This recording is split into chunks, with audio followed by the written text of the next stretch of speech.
Eric and Sam, thank you for being with us today. I know some interesting times out there for racing. Eric, I want to start with you. Is it weird rewatching this at a time where you'd normally be about halfway through your season now?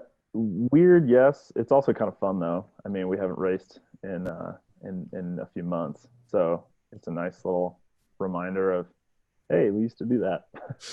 Sam, normally Yeah. your season is packed pretty heavy back to back. You're leaving one race, going to the next one. Do you have much time to watch the races? I mean, do you guys chalkboard the races or debrief the races afterwards? Yeah, we actually do find time to look at races as a team. We generally will look at a race. If we went back to Air Force, we would be rewatching these videos before we went back to remind ourselves what the courses are like and what happened and how Eric messed the race up for us, that kind of thing. Well, and usually there's like a few important moments where we can take some specific little learning item from it, and so either the directors or one of the riders will have that kind of keyed up and show the rest of the team and point it out and talk about it. So it's not as much just sitting down and watching a 30-minute video of the entire race and just for fun. It's more like a little bit selective, and yeah.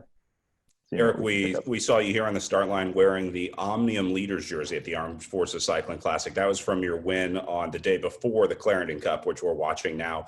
How much does that change the strategy and things like that, having won the day before? Or does it kind of give you a hot streak going into a race like this? I mean, it definitely feels good. You get confidence. The same guys were in the race before, and you beat them all. So that's great. That's the best result you could hope for. But it's also a totally new day with a totally different course, and so I think you kind of just put it out of your mind for the most part, and you just try and race the next day as a one day type thing, and yeah. We had a really great field at this year's race, and the setup going into it was pretty much Elevate versus the Williams brothers, Legion of Los Angeles, the two dominant criterium squads in the United States. Was this a big weekend for you guys matching up with the Williams brothers? I know you guys don't get to run into each other as much as maybe you would like to, or the fans would like to see you throughout the season. So one of your few opportunities to go up against the Williams brothers, Eric. Totally. It's super fun, actually. I love racing against those guys. They have a great team, and it's ironic that Elevate and Legion are both sort of a California-based team, but you're right, we don't actually race each other all that much. But yeah, it's a great opportunity. There's two awesome courses, as you can see in the video. It's not just your basic boring 4-corner crit. There's some weird corners with curbs coming in at you, and there's so it's a great course. Personally, I love the distance. It's like a full 100 kilometers, which there used to be more of those, back in the day and years ago. But I really, as a criterion, it changes how you have to race it versus a 40 or 50 or 60 kilometer race. Yeah, Sam, a race like this puts a lot of pressure on you supporting Eric for the Elevate team. Obviously, your role on this day was to help Eric out. Does the longer criterion make it significantly more difficult to work for Eric? Well, it's always a little difficult to work for Eric. It's always sending it at the beginning of crits. But yeah, I think this course is definitely difficult because any move can be the move that laps the field and wins the race. And so all Eric's teammates have to be like really on it. Anytime Legion is going up the road, we have to be in it. Anything that looks remotely dangerous, you have to be in it, because as the field sits up for 2 or 3 laps, that's the race. You guys marked some moves early here. We saw Justin Williams attacking in the first 10 laps or so. Eric, is this you on the front with Justin here? Yep. Yeah, it's just, it's easy to get excited at the beginning of a race. You're fresh, you feel good, and you're stoked, and you're excited. However, as you can kind of see by the body language, we're not overcommitting. We're not just everything in the tank for this one move that's on lap 11. But it's also, it's a good thing. I think we probably thought that the breakaway would go earlier than it actually ended up going. So maybe in the first 20 to 30 laps. So it's a reasonable time for, a move to sneak away. And if one or two guys bridge up to it, and then it's sort of like a little build a break type thing, That can definitely happen. So it's not that we were, just overcommitting. We're just racing bikes and seeing how it plays out. There's a lot of factors that go into breakaway getting away. So the way that I hear both of you talking about the strategy in this race is that the breakaway is not if, but when the breakaway laps the field. Sam, was this pretty much a foregone conclusion going in? Were you guys planning on getting a group that lapped the field? Yeah, I think as far as I know, historically, and what we had been told was pretty much a break will lap the field eventually, right? So as long as everybody's racing, it's so long and the course itself is so short that, yeah, we pretty much know that a break is going to lap the field. And Eric, that's got to be the big question. Which move goes? Which move do you go with? You even had to go with some early on. Typically, the sprinter would stay back, would save their energy until later in the race. They would leave their teammates to chase things. But when you see guys like Justin Williams attacking, I imagine you pretty much have to follow those. That's the fun part about crit racing is it's different from traditional bike races where Mark Cavendish sits back and you don't see him on the front of the race until 100 meters to go. Crit racing is way more dynamic than that. So it's all condensed down to an hour and a half to 2.5 hours.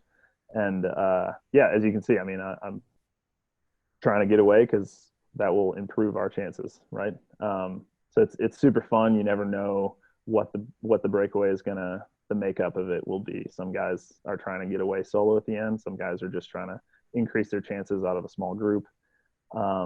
But you can't really, especially in a course like this, you can't really just sit back, 40 wheels back. And it's not any easier. In fact, it's harder there than at the front being part of the bike race. So really the best strategy for a team like ours was just to have everybody at the front in the mix, trading moves with Legion and whoever else had the legs to be up there. And then you just kind of react to everything as it comes and see how it goes. But Sam, as someone responsible for chasing down these breakaways, you spend a lot of your time on the front. You're making hundreds of decisions throughout the race. Do I chase this breakaway or not? So, for example, these two guys off the front here, why not chase them? Why did these guys get a little bit of time off the front? Yeah, well, we're not worried about like one or two guys because unless it's, from a bigger team, because we basically just don't think they're going to make it, which they might if someone bridges up, like here comes Justin coming across. Like we're not really worried about that move until it's like the third guy or like a Legion guy goes across. So while we do have to cover almost everything, we still have to be kind of careful because it is a long race and we only have so many guys who can cover so many moves. Yeah, and you can see how hard Ule is going there to not let that gap grow at all while, now that one of the Legion guys is in there and maybe there's two other dudes. So now it's a 5-man move instead of a 2. So that's definitely the time to react. You did a great job. Was there anybody in this race who had a definite go mark on them, like Justin Williams, for example? If he goes, do you pretty much follow any move that he goes in? Yeah, you don't want him to get up the road with 7 other dudes with nobody in our team. That would be bad. That being said, if the numbers work out where it's Justin and then there's 3 of us, like that's fine. We can work with that. He's a great sprinter, but he's also just a bike racer, and that's what we are too. So you can't perfectly control any bike race. You got to kind of work with what the rest of the field does. So we would have worked it out, but the way it happened though, it was great. One of the Williams brothers wasn't in the move, so that was great. We're watching another breakaway attempt right now, and you got a feel for this guy. Steven Kuzi went on a solo breakaway here at 56 laps to go. Eric, I'm sure you've been here before where you think you've got a group together, you're trying to get something rolling, and then you realize you're the only one. He was put in a tough position here. It's, I've totally done it before. It's actually really frustrating where you kind of pick a good time to counterattack someone and maybe it's actually too good because no one goes with you. And for me, at least, some guys want to attack and go solo, but for me, at least, it's like, that's almost never my objective in kind of attacking. So Yeah, I personally, I feel for him. That's probably not what his goal was, but at the same time, hopefully he's not overextending himself, and it's just sort of like he's being ahead of the race, which is good. If four guys or five guys then attack the field and come up to him, he can get right in there and be in it. So it's not a terrible decision. He's probably having fun. Exactly. You know, and he does end up with a couple preems for being off the front as well. So yeah. So he ends up with a little reward. Sam, it looks like you guys got a little rest on the chaser front there. This is probably exactly when you needed it. 52 laps to go in a 100-lap race. This is the point where riders start to fall out of the group. I mean, this is where the attrition starts to set in. So are you mindful of that, thinking about the tank and how much is going to be left in 20, 30 laps from now at this point in the race? Yes and no. I mean, yes, in that the whole, everyone on our team knows that we all have to share the responsibility, but no, in that, if something dangerous goes, you just have to go, even if you don't feel good. You just have to keep going because the break is going to go and that's going to be the race. And yeah, even if you feel like you need to rest, you just have to keep going. And that's how everyone has to race when you're kind of supported, when you're racing like this, where you're trying to cover every move again and again. Well, this is the point where the catch was finally made for Stephen Coos. He was actually waving to the crowd. The announcers on site had built some pretty significant support for him among the local crowd cheering him on. But then it's right back to work, Eric. I mean, a lot of times in criterium racing, the winning move isn't the first move that goes, but it's a counterattack that comes off of a move that went away early. Sam, you're on the front here. I would imagine that was hot in your mind at this point. Yeah, I think this is right where the break is actually going. Yeah, I think you started it there. Yeah, Eric attacked something. There was a Legion guy up there, and then I went across kind of right near the beginning. So yeah, we were showing a feature package on the broadcast when the move rolled away, but it was Eric initially starting it, and then these five get together pretty quickly. Eric, was there a lot of communication in here, or was everyone pretty much on the same page as soon as they got up there? I think everyone was pretty much on the same page. The moment when a breakaway starts to actually solidify and you can kind of start to feel that it gets away is one of the coolest feelings in bike racing, because you're doing, this is what is it, 60 something laps into the race. So we've been racing for well over an hour. And we've been trying to get away, and it's tough to constantly do that and then watch the field bring you back for an hour straight. And then finally, you get into a little move with Sam who's in there and, a few other guys. So it looks good for us. And then you see the field start to disappear behind you. And that is an awesome feeling. Super fun. But I think everyone, especially the two guys that weren't on Legion, did as much as they had to, kind of the minimum. They rolled through, they worked, but they also knew probably that it was up to Sam and I to drive it. We had two guys in there. So at 30 laps to go here, you guys now have the back of the field in sight. We've moved ahead. You're about to lap the field. Was there an urgency for you guys to get back in there? Or did you want to wait? Was there an ideal time where you would lap the field, or did you want to try and hang back and not lap the field? What was the preference for Elevate, Eric? I think it was to lap the field for sure. We have two guys on the move, but we have another four guys in the field, and we have strong four guys, so we would be able to control the field, I think. But there wasn't necessarily like do it in 12 laps. We got 30 laps to go. That's a long time, so anywhere in there is fine. Don't kill yourself doing it, but at the same time, lapping the field is fun. So it's like you kind of want to do it if you can. I mean, there's no reason not to, really. Sam, what's that feeling like when you finally make it back up into the group, when you found that you lapped the field? I imagine for a few laps before, but it's got to be a relief when you finally get in there, and even just to get the draft to the big group. Can you feel a difference? Oh yeah. You get back into the field and you're like, oh man, so easy back here. Yeah, because we've been riding just the five of us for however many laps it was. So yeah, getting back into the field feels really good. And then the other thing I was amazed at, after you guys made the catch, almost immediately, you and Eric are back up to the front. Was that by design? I mean, you guys wanted to get up there pretty quickly? Yeah, once you get back into the field, it's just go straight back to the front. There's no reason to hang back. We have the team that's going to ride the front. We're just going to ride the front and control the race the rest of the time. And yeah, there's just get back up there with your teammates and ride out the rest of the race. So this is actually the catch right here, and we'll see you guys moving up over the next 2 laps.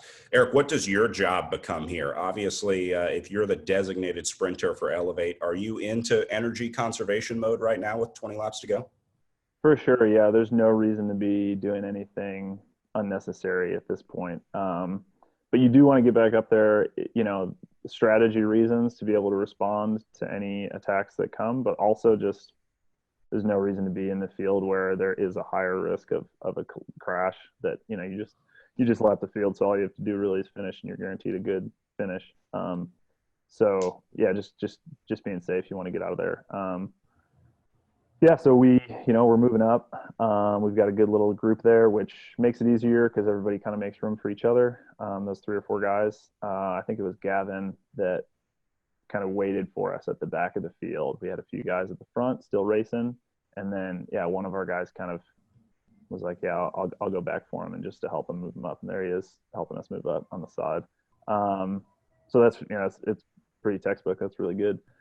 We get up there at the front and then it's just a couple of the guys. George Simpson is coming through right now and he's just going to be rotating with our teammates. And I'm eating a gel.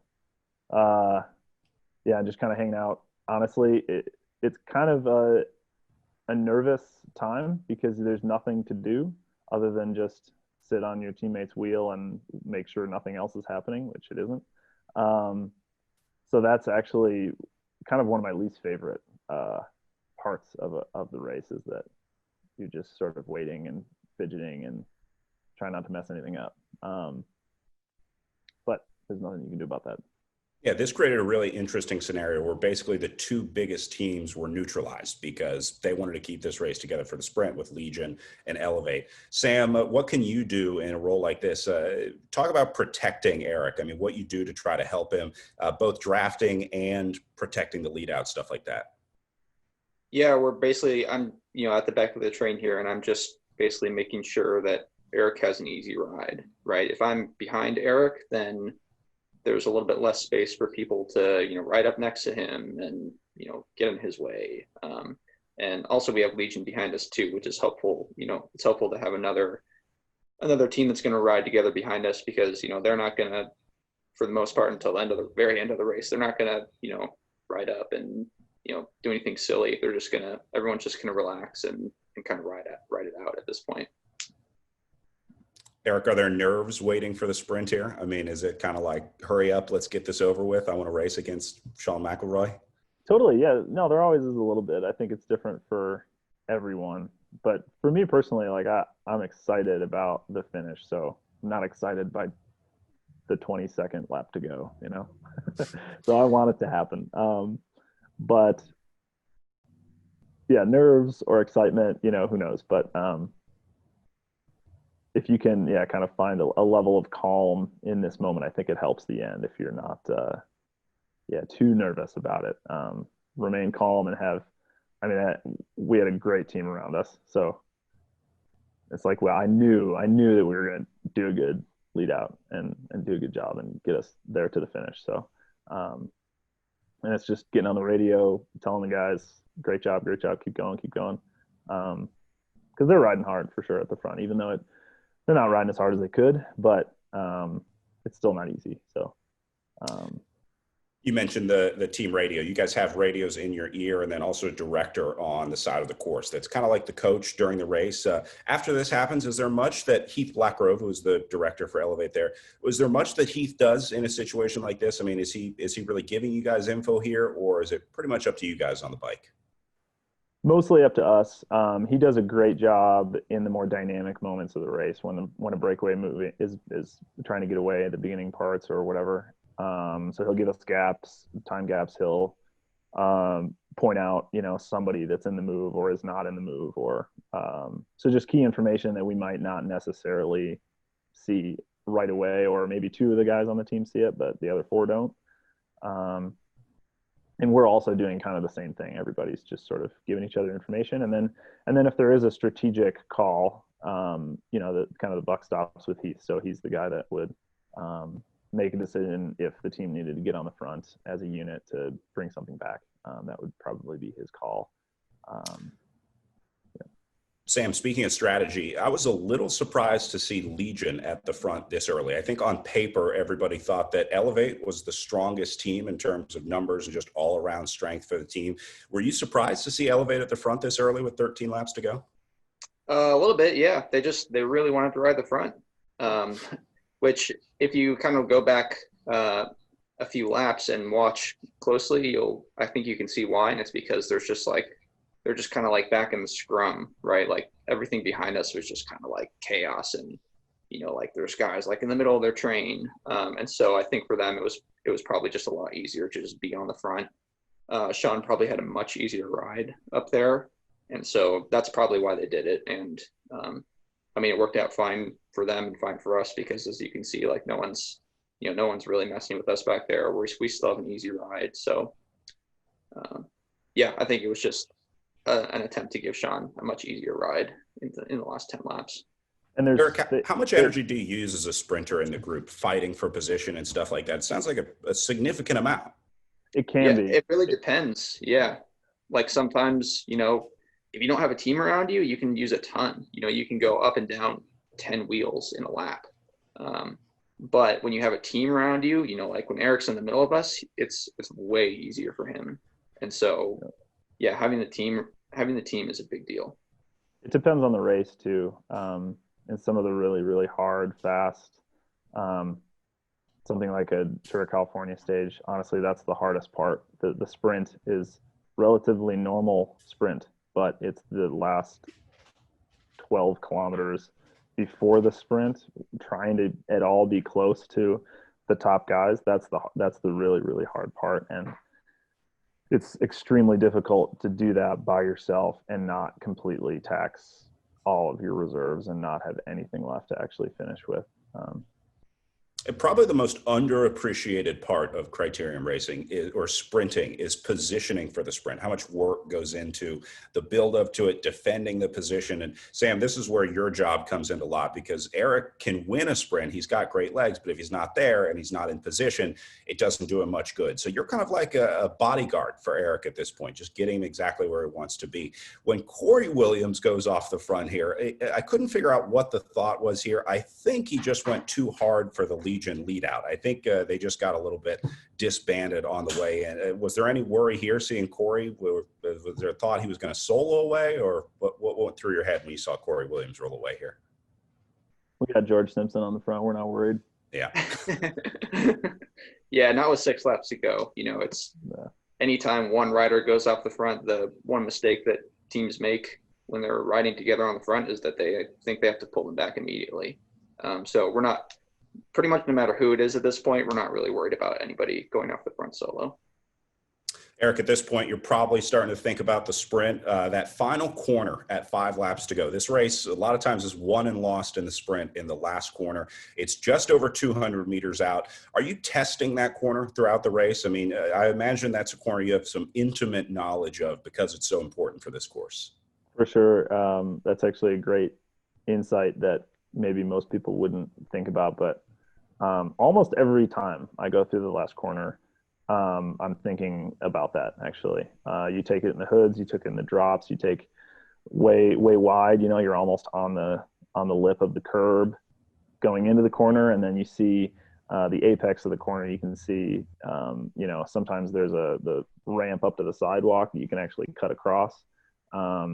And so just whatever angle you want to take that at, and then where the exit of the corner is, if there's a curb that kind of comes in at you, whatever it is. But yeah, I totally agree. You definitely, throughout the race, that's at least for the guy that's thinking that he's probably going to want to go through that as fast as possible. Yeah, almost every race, the last corner, I'll be thinking about it the whole race. Sam, final lap here. You guys are in perfect position. You see all the blue jerseys up at the front. At this point, are you already thinking this couldn't be going any better, or are you pretty much in the moment here? I mean, with a half lap to go, are you confident yet? I I'm am. confident. Yeah, I mean, when you have that many guys in front of you with that short to go on a technical course, like, we have total confidence in all the guys doing the lead out. So we know like we're going to be in the right spot, and it's just a matter of sprinting as hard as you can for the last 200 meters. Yeah, And I then mean, going through the last corner with 4 guys on the front, you can't ask for anything better than that. That doesn't work out better than that. So yeah, if you were to write a book about criterium sprinting, that's pretty much what it would look like. Sam, you get to celebrate in 3rd place on this one. A lot of times the lead out rider ends up at the back of the race. Were you just dropping Eric off, or are you guys trying to get another podium spot for you? Well, I mean, we're pretty much just all going to the line again because we have so many guys there at the end doing the lead out. Like I didn't even touch the wind. Like I didn't even have to really do anything because everybody in front of me did such a good job. So yeah, super fun. And we always like the opportunity to do the double salute. Looks good in pictures for sure. Eric, I noticed Sean McElroy took your wheel. Could you feel that he was marking you before? Was he kind of following you around in the lead up to the sprint? Totally. There were kind of in my mind two ways that it would play out with Legion. I kind of thought that Sean would get on Justin Williams's wheel at the finish, and then they would try and kind of come around us in the last couple corners and have Justin do a little lead out for him. That didn't happen. So then as soon as they did not do that in the last kind of second to last corner, it's basically like I knew Sean would be behind me because if he's another wheel back on Justin's wheel, like that's just going to hurt his chances in the last straightaway. So yeah, pretty much knew he was going to be there, and he did a great sprint actually. I think I underestimated him a little bit. He got a lot closer than I thought he would. So great on him. That happens a lot. So. And then take me through the cool down lap. What's that like, building up so much energy for an hour and a half, 100 kilometers, and then it's just over and you've won? What's that cool down lap like, Eric? It's really, really nice. Sometimes it's just a relief if there's a certain amount of pressure just put by yourself. Sometimes it's elation because maybe you didn't think that you had a chance to win. I remember feeling that in 2011, Crit Nats. Brad, you were there.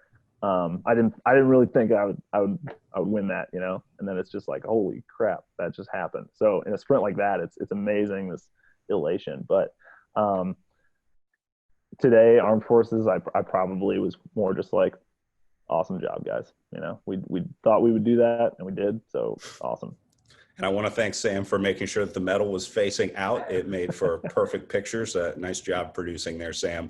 And then the champagne. This has got to be cool to share a podium with your teammate after a long day of work. Sam, cool to be able to spray Eric with some champagne to celebrate with him, right? Oh, yeah. That's the best part. Super fun. Well, it is one of the unique and fun traditions of professional cycling. So, Eric, congratulations on your win. I'm sorry we won't get to see you out there this year, but can't wait to see you guys back with Elevate next year for the Armed Forces Cycling Classic. Congratulations once again to our winner, Eric and Sam. Thanks for being with us with the Elevate squad, and we'll see you guys next year. Thanks a lot. Yep. Thanks, Brad. Thanks. No problem.